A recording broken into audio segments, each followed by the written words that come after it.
Hi everyone and welcome back. Today's video we're going to be working on this 1980 Porsche 928. Last time we got the engine to crank over and we did a compression test. Turns out one side of the engine's a bit low on compression, but the other one's okay. We're hopeful that this should improve once the car gets running. Speaking of which, we need to get this thing running. So today I'm going to work on the ignition system and address any air leaks that we encounter. And hopefully after everything's done we might be able to get this thing to roar to life with some starting fluid. Alright, let's get started. I'm going to start by taking this brace out of the way so I can get to the distributor. We're going to take the plug wires off and then take the cap off and inspect the rotor. I'm also going to look at the little signal wire that sits back here. It's known as the green wire. It runs all the way up to the connector up front here.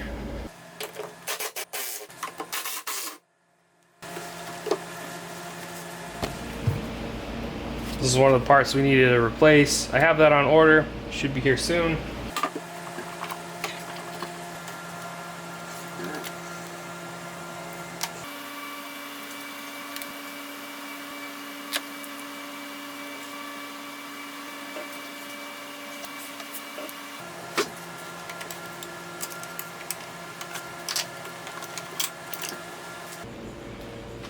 Definitely some corrosion on the points of contact.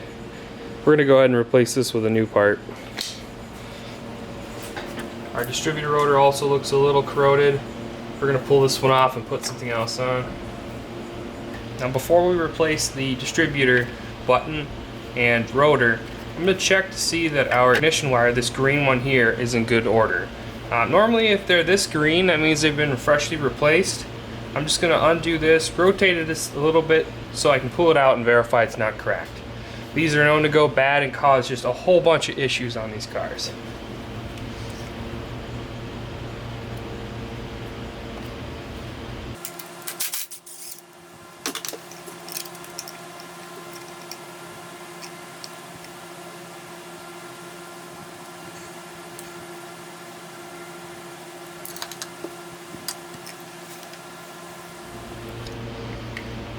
Yeah, it looks like a fresh unit. So we should be good to run this one, no problem.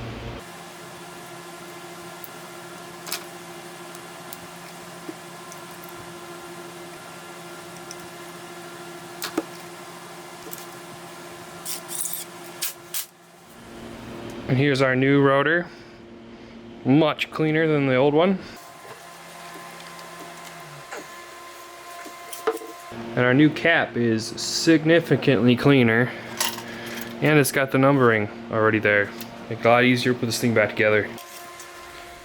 So I just referenced my personal 928, and it looks like the numbering on this new cap is incorrect. The numbers that I wrote down before I pulled the wires off were actually correct. So just be sure if you're replacing your distributor cap, make sure you go off of what you have on your car, not this.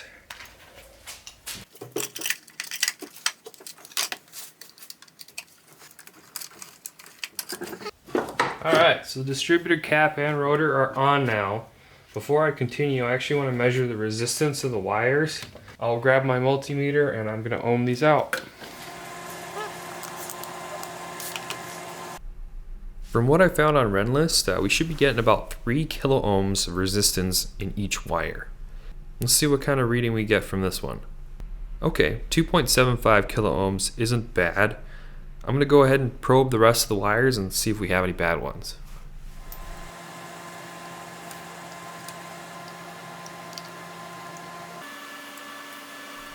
I was getting a lot of weird readings here, so I decided to go ahead and pull a wire off my car and check what a fresh unit has for resistance.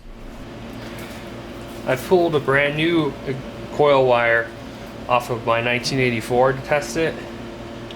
When I do so,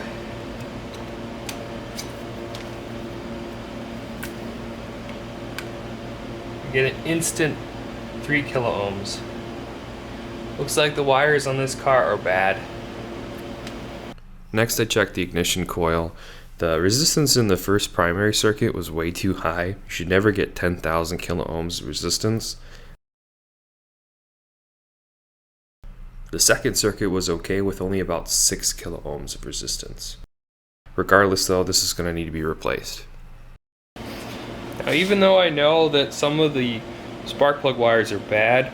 The wire going from the ignition coil over to the distributor is actually good. So I'm going to find one of the decent plug wires.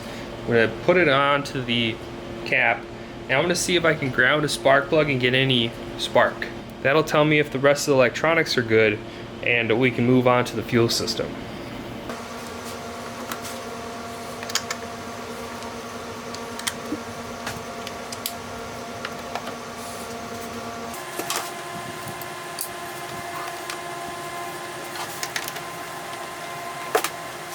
I'm going to turn the car over and let's see what happens.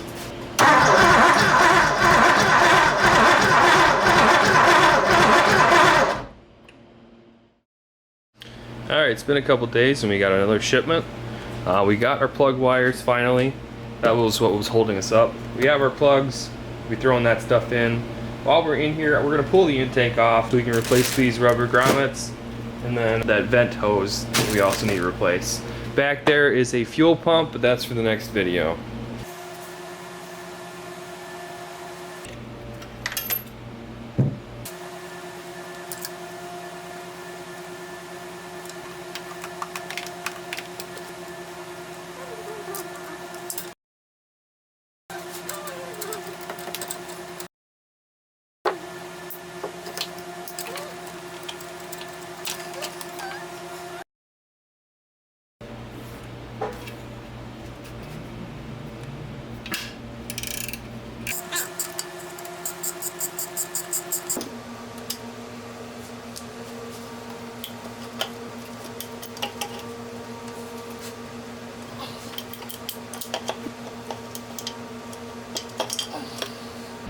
So now I'm looking to replace this right here.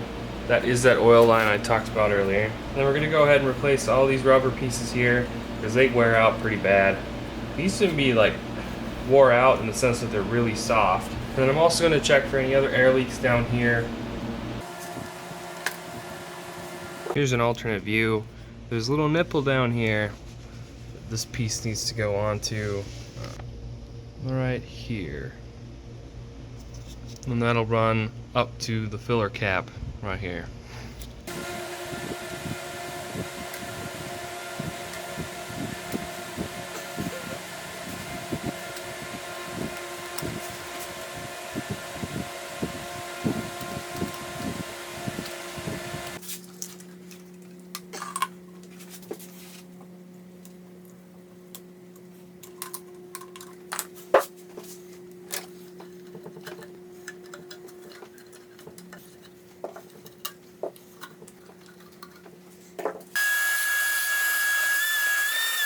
While cleaning with the vacuum, I found these 3 vacuum hoses that need to be replaced.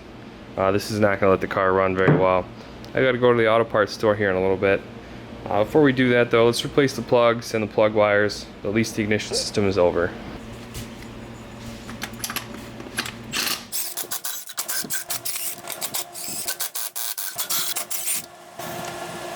Alright, there's our old plugs. These are our new plugs. We're running NGK G-Powers.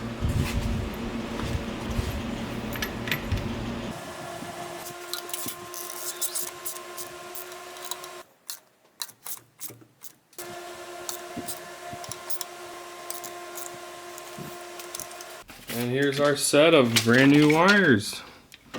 These should be good. Well, 2 of those hoses were damaged pretty hard. I'm gonna go ahead and grab some new rubber hose from the auto parts store, cut it to length, and then we'll fit it back in so we can start putting the intake back on.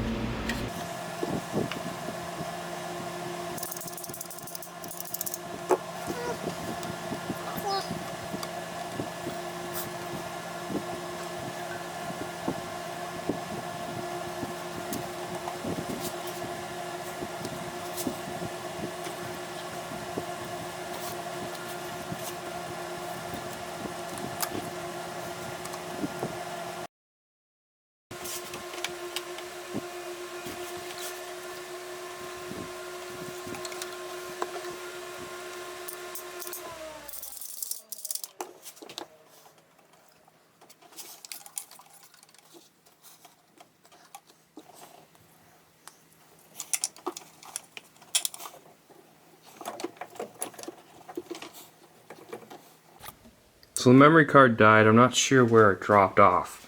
We've got all 4 wires plugged into the driver's side. Now I'm just going to match up the passenger side ones real quick, throw them on, and then we can throw the intake back on.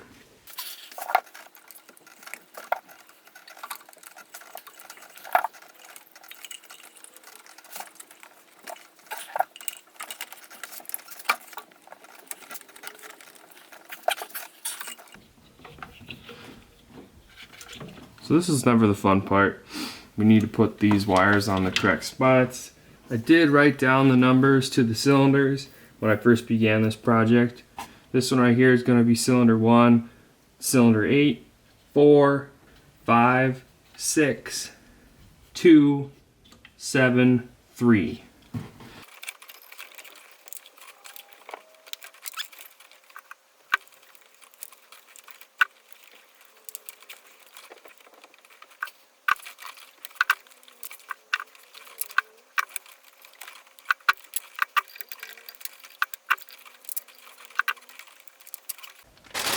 Now I'm going to fit these rubber grommets on all the intake runners.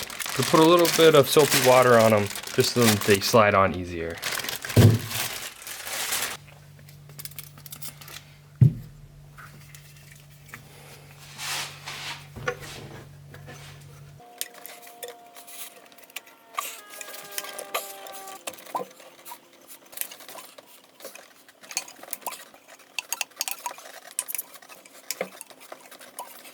Now before I put the intake on, I did want to address a comment I got.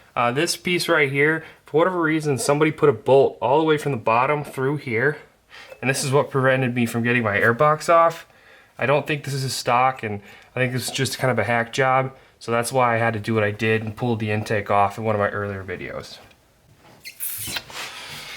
Okay, let's try this again.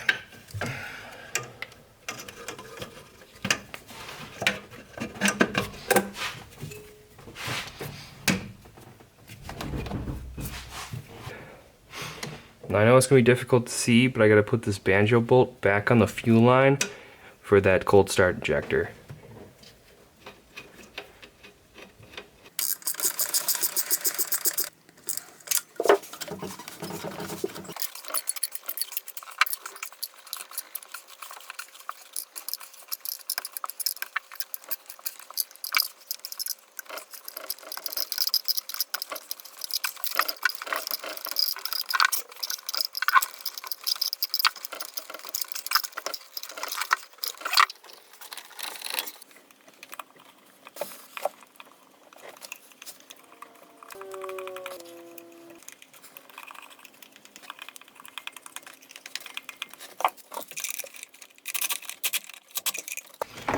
Alright, let's put this thing back together now.